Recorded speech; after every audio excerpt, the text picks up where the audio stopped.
అది ఇప్పుడు చాలా పాపులర్ టర్మ్. మామీ మేకోవర్ ఇంతకు ముందు కూడా చేసేవాళ్ళము, కానీ ఇప్పుడు దానికి ఎందుకు అంత లైమ్ లైట్ వచ్చింది అంటే, ఇంతకు ముందు ఇప్పుడు 1 ప్రొసీజర్ ఎట్ ఎ టైం చేస్తే ఒక 3-4 ప్రొసీజర్స్ పడతాయి మళ్ళీ to get back into shape. But mommy makeover ఏంటంటే అలా 2-3 ప్రొసీజర్స్ కంబైన్ చేసి ఒకేసారి ఉమెన్కి చేయగలిగితే at 1 shot 1 recovery they get back into shape.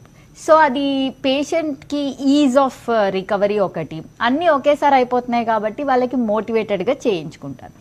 And being a women, being నాకు 2 కిడ్స్ అండి, అండ్ ఆ మామీ మేకోవర్ అంటే to get back into shape అన్నది చాలా ఇంపార్టెంట్ ఉంది.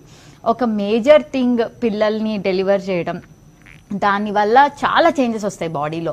అబ్డామిన్ బాగా హ్యూజ్ అయిపోయి సాగీ అయిపోవడం, ఫ్యాట్ ఎక్కడ పడితే అక్కడ డిపాజిట్ అవ్వడం, బ్రెస్ట్ కూడా సాగీ అయిపోవడం, ఇవన్నీ కాంపోనెంట్స్ ఆఫ్ మామీ మేకోవర్.